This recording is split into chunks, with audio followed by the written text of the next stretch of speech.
All right, so the afternoon at Wildcatter Exchange does roll along, and it's a pleasure to talk for a moment now about Carolyn Collier, an author and a journalist who believes in the possibility of mapping a better world with words. Her first novel, The Shining City on the Hill, is available now, and a second, Hiawatha's Flood, is forthcoming. She is currently employed by TCU, writing about accomplishments of faculty, staff, and students for the TCU magazine and Endeavors, a research magazine. In her career, Carolyn has worked as a grant writer, founded Universal Language, an independent publishing company, and ghostwritten memoirs. She has a degree in chemistry and economics from TCU and is a current graduate student in the Master of Liberal Arts program. And in what little free time she finds, she makes music. Collier will read from her new book, Hiawatha's Flood, and we'll have a brief question and answer period right after. Ladies and gentlemen, Carolyn Collier. Thank you. I'm hoping y'all indulge me quickly with a quick interactive exercise. So this won't last long, but if I can get you all to close your eyes for a minute and take a few deep breaths, kind of get centered.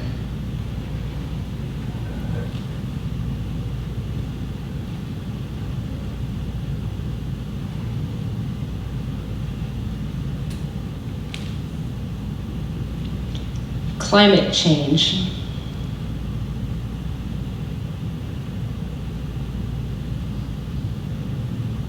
How does that make you feel?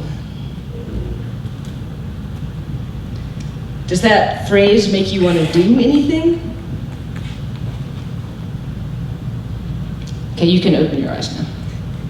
Thank you. Thank you all for coming.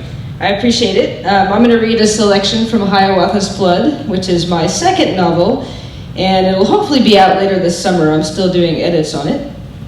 It's a series of synchronicities. It's the edginess of a presidential election season. The main characters are named Hiawatha, that's her nickname, and George, and they are waiters at a corporate bar and grill. And one night, they wait on some oil company executives who don't treat them very kindly. And after work, they're out socializing at a place modeled after J&J's Hideaway, if any of you are from Fort Worth and are familiar with the now gone J&J's Hideaway. But there they meet two activists who are going to start a tree village in East Texas to try to stop construction of an oil pipeline that's going to run from Canada to the Texas coast. And yes, that's modeled after the Keystone Pipeline and the protesters who started a tree village in East Texas. So Hiawatha and George at first don't think that sort of activism is really in their range or something they'd like to do. But in the middle of the night, a large earthquake happens in Fort Worth where they live, something that's never happened before. And they wake up and they decide actually the timing is just right and they should take a stand because they do care and they do want to do something to try to influence the future, but they're not really sure if this action is right or wrong. And Hiawatha's Flood is really an exploration of activism, of the uncertainty between knowing what is right and what is wrong, of knowing oneself, and ultimately of believing in one person's power to change the future. The selection I'm going to read is a short chapter called The Day of Dichotomies, and it happens about 2/3 of the way through the book. At this point, they have driven out to East Texas, spent several weeks building this very small little village in the trees and stocking it up. And now they've been there for over a week. It's in November. Winter is coming. Their excitement and their idealism, their commitment to the cause has kind of faded by this point. And Hiawatha in particular is very uncertain about where she is and what she's doing. She's questioning the wisdom of this endeavor. In this chapter, she's turning inward, kind of hibernating spiritually. It's an exploration of being a reluctant change agent. And she's wondering, is the bigger change an external action or is it something internal? And she's, right before this chapter starts, she's made the decision that if she wants to change the world, she first needs to confront her imperfect self and start the change there. This is really a story of how Hiawatha is trying to evolve. And if any of you have questions after this brief reading, please have questions. I'll be happy to answer them. And this is Day of Dichotomies from Hiawatha's flood.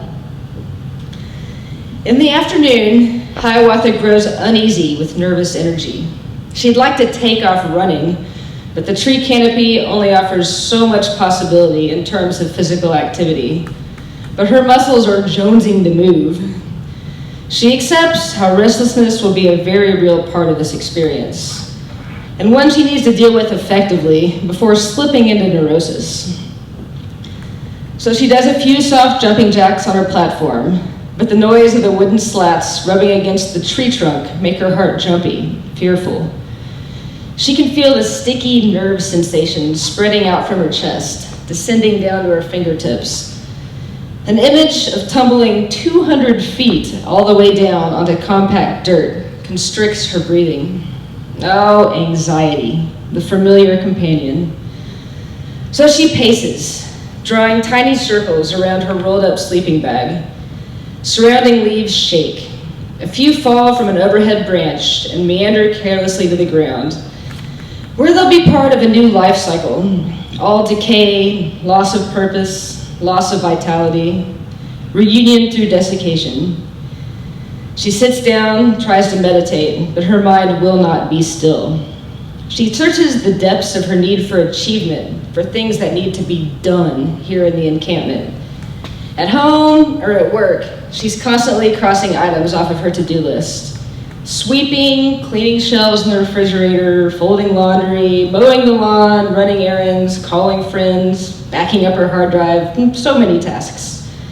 But up here, nothing. Her main responsibilities are calming her nerves, staying positive, and maintaining harmony with her campmates. The chore list is woefully small, but she can't shake the pressing sensation that she needs to be doing something. As she unfolds from a cross-legged position, her knees make this strange grinding sound, though she can't really feel anything. Frustrated by inaction, she kicks a tiny piece of branch to the dirt below. The square of wood beneath her feet is pristine once again. Noticing a strong scent, she wonders if the slabs of the pine platform have been chemically treated. Their scent is forced, unnatural. She makes a few more restless circles, then stops, holds her arms out towards the soft November sunset. She can feel energy, and not all of it pleasant, coursing through her forearms. A memory of last 4th of July, only 4 months ago, pops into her mind. She and her roommate met up with a recently divorced friend and his kids. She remembers the fireworks, how the smoke trails dissipated after the bright light, how the residuals captured her attention more than the brilliant but momentary explosion of bright colors. She reasons she's in a similar state now, experientially speaking. A huge rush of anticipation and excitement define the planning of this little adventure. Her natural idealism hushed the fear and uncertainty as the trees morphed into a tiny arboreal village.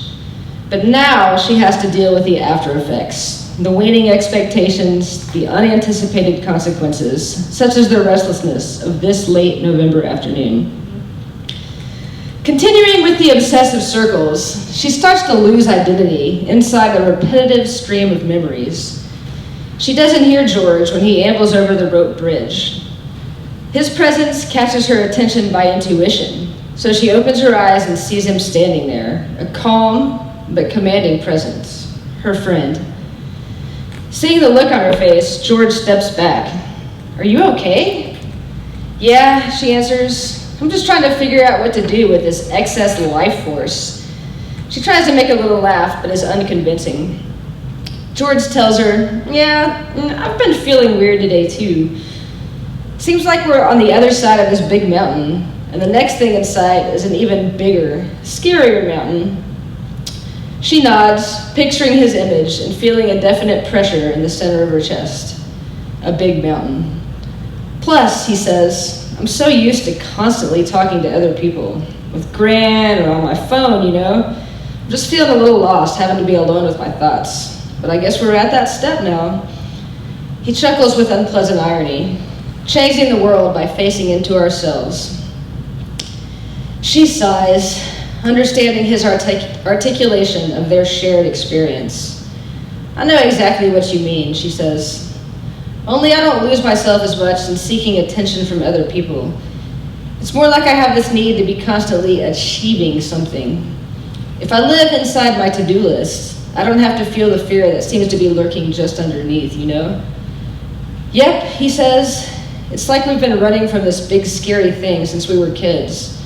But as we get older, well, at least for me, the sphere of what exists naturally, our impermanence, breaks through as these mass hallucinations. All these apocalyptic theses and counteractions, worst case scenarios, end of the world, woo, woo, woo. Like what we're doing here, she laughs, wondering if he realizes the deeper implications of his statement. Are you implying that we've imagined this grave threat to the planet we're up here protecting the future from? That maybe the pipeline company is indeed the patriotic, benevolent entity it says it is? No, he laughs, relaxing at the powerful positivity infused by laughter. Their shared ability to launch into ideas without considering where they might lead is another reason George and Hiawatha get along so well. They both find it amusing when a big thought fizzles into absurdity. No, he admits again, hanging his head at his naivete. I remember the earthquake. He pauses. And the pipeline on fire when we were driving out here. No, I think the threat is real. Her anxiety resurfaces. George takes several deep breaths and narrows his eyes, seemingly centering his thoughts. If we aren't afraid of death, maybe we're afraid of not knowing what's coming next. Wanting to use our, life force to influence the future. Not knowing is the current plague, she agrees. Trying to make peace with the fact that we're living impermanent lives on a planet that may have plans of its own. The fact that just as I get a handle on what actually is, everything turns into something else. Now you're preaching, George says. Later, the sun disappears under the horizon, and a slight fall chill arrives with the evening air. Hiawatha decides to grapple with her excess energy by reflecting on the insightful conversation with George and doing a comfortable yoga routine. She cues up her phone, which remarkably has battery power remaining, to a Stephen Stills mix. Shaking out her arms, she absorbs her mind in the stretch of her lower back to reorient intention inwardly. Before following the forward bends from memory, she twists to each side a few times, touching the tension around her ribcage that muscular inaction is causing. Limbering her lower back, she can turn off the stream of thinking and reside fully inside her body. Her breaths are full, filling with the natural outdoor air. She feels the potent oxygen reaching all the way through her dense muscles to her spine. She gains awareness, for the first time in a long time, of long strings of spinal fibers she'd forgotten she possessed. At the end of the routine, Stephen Stills plays on, singing about scorpions in the sun and the changing seasons. She breathes in relaxation pose, lying flat on her back and staring up through the thinning canopy. The pale gray of the settling dusk filters through the leaves and bathes her with calmness. She appreciates the lightness the yoga gifted her, remembers to say a silent thank you to the universe, angels, God, whichever benevolent being might be listening. Sated by the session, she sits back up, swings one knee to her chest and holds it loosely. She ponders how living in the moment is much easier up here than in a busy urban world full of demands and responsibilities. The idea of being an American fills her conscious mind. She can almost touch the reds and blues associated with the thought. A stream of images swims through her mind. Fireworks, football on a television, hot dogs on a grill. Associated bodily sensations bubble up. A tension in the top of her stomach, a pressure in her head, a tacit suggestion that she needs to be doing something. Is my national identity causing this anxiety? A burden that I have to be accomplishing something at all times to truly matter? She asks the air. In the background, she can hear the low conversation of her three campmates, but decides to pursue her own silent ideas. Or is this the byproduct of the so-called free market economy? The belief that money is not only time, but the definition of a successful life. That if I'm not maximizing time and money, I'm only halfway alive. Being in the tree is turning out to be a nice opportunity to delve deep inside and discover new thoughts calling for examination. She gains a new respect for the quiet. Perhaps she has identified the source of her desire to do, or rather her neurotic obsession to constantly be doing. She sits still in the moment, keenly aware of the far-off chatter of birds and the invisible breeze winding its way through the withering leaves. She watches 2 more fall to the ground and shifts her focus to what might be next. The familiar dread of uncertainty stirs deep in her belly, but this time she welcomes the feeling, realizing that making peace with her fear of the unknown might be a bigger determinant of a successful life than constantly being on the go. Maybe she really can change the world by changing herself. A more expansive sense of self then overtakes the experience, whether she recognizes this or not. An identity deeply connected to the land around her. She overcomes the boundary of herself and perceives as a wider whole, as the birds, as the falling leaves, as the distant country road, only audible as a faint trickle. Unaware of her transformation, she continues to ruminate on the insinuations of being a model American. And that's the end of that chapter.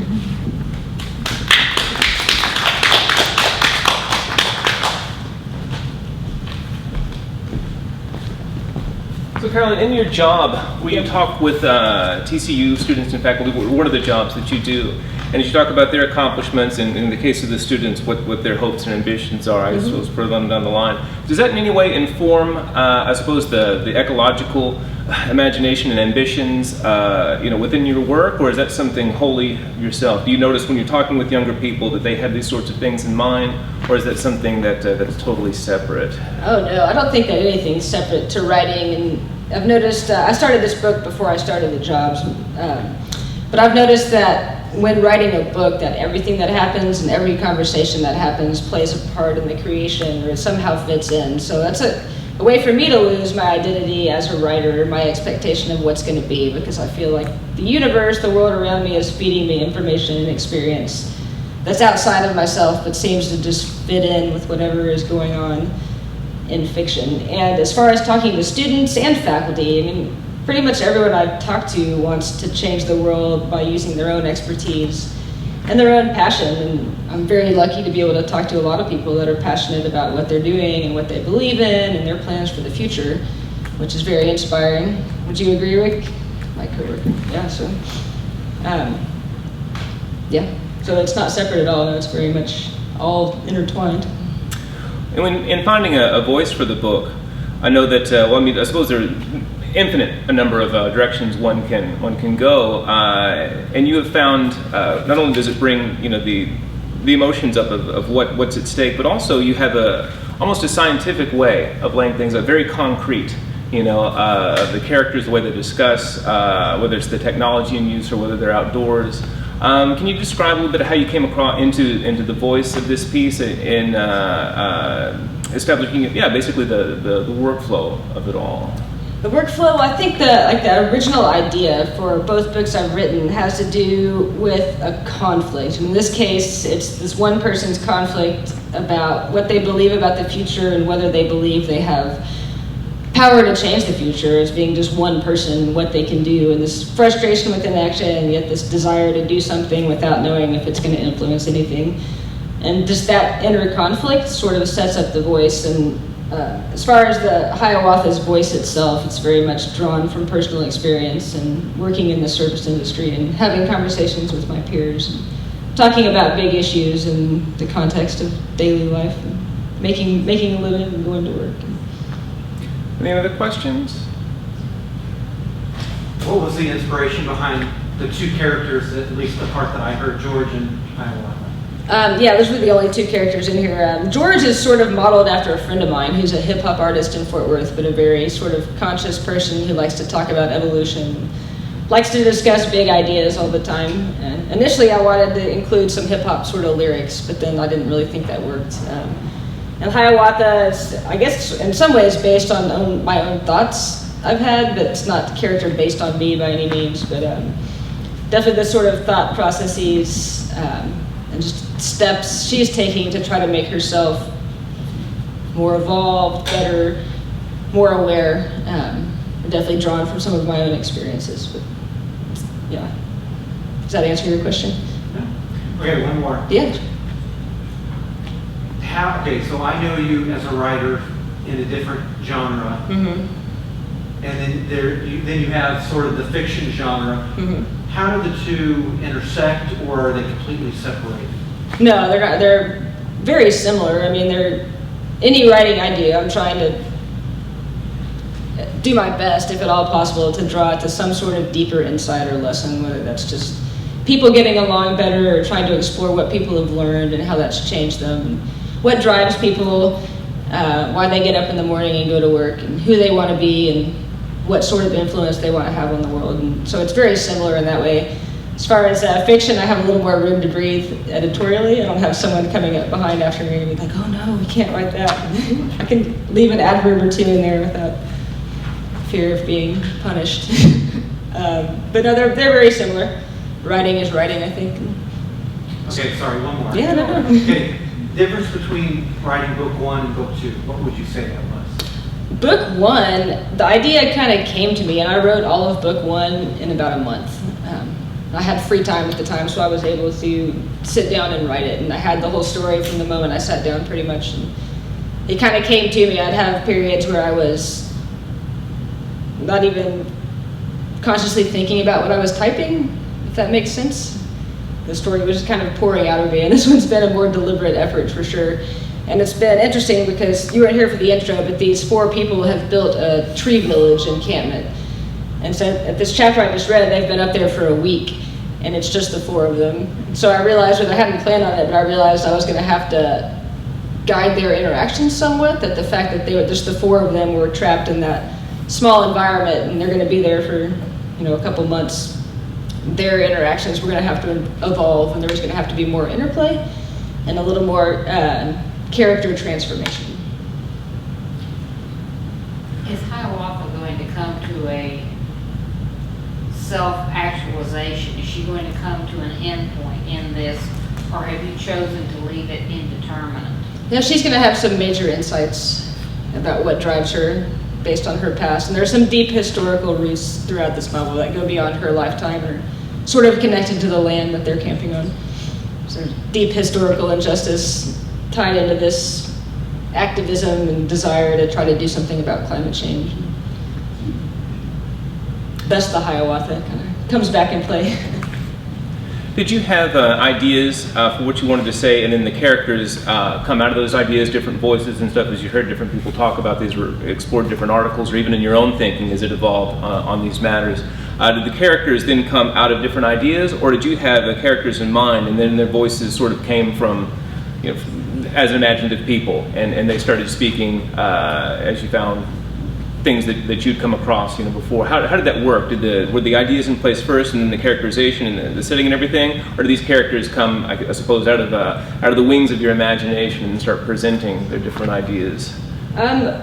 I imagined them and who they would be when I started this book and started writing about them, but as they participated in the story, I would say the characters took on lives of their own and ideas of their own, and my own ideas about climate change and what's right and wrong and what needs to be done also kind of shifted in taking the time to write 90,000 words about the topic. And I realized the complexity of it and the different interpretations and different sides. And,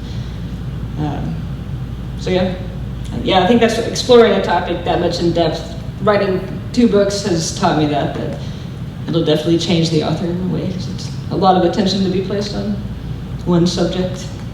And this book is coming out when? Hiawatha's Blood? I'm still doing the edit, so I don't have a firm publication date, but hopefully later this summer. You just spoke about that in a different panel, but we've got a moment now. Would you mind enlightening some of us who didn't get to see that panel about your process for bringing the book into the world? The last book, The Shining City on the Hill, you created through Amazon. Is that correct? Yeah. Through CreateSpace, yeah. Yeah, I use CreateSpace, which is Amazon's self-publication platform, and they have all sorts of message boards about how to format what sort of paper to choose, what sort of font, spacing, etc. And I crowdsourced the cover art. I'm a big believer. My publishing partner, Jeff, convinced me to spend $500 to crowdsource the best cover art I could find. I wasn't sure if that was a great idea because, like it or not, people do judge a book by its cover. Yeah, and then so I just kind of learned what to do. And in the panel, we spoke about marketing, which is not my forte as a publisher. But I'm a big believer in writing what you're passionate about or making music that you love. You know, if it's something that you love and somebody else is going to too, that's okay. Where did Hiawatha get her nickname? You know what, that's not really something from childhood. There's not a firm answer to that. She didn't call us Did that name influence the path of her life? Yes, absolutely. Yeah, it was just something she'd been called by. Yeah, not for any, but yes, absolutely, it influenced her life. Thinking the rhythms of that poem, was it Stevenson who wrote Hiawatha? The dun dun dun dun. Yeah. Was there any other questions? Carolyn, thank you so much. Thank you for coming. I appreciate it.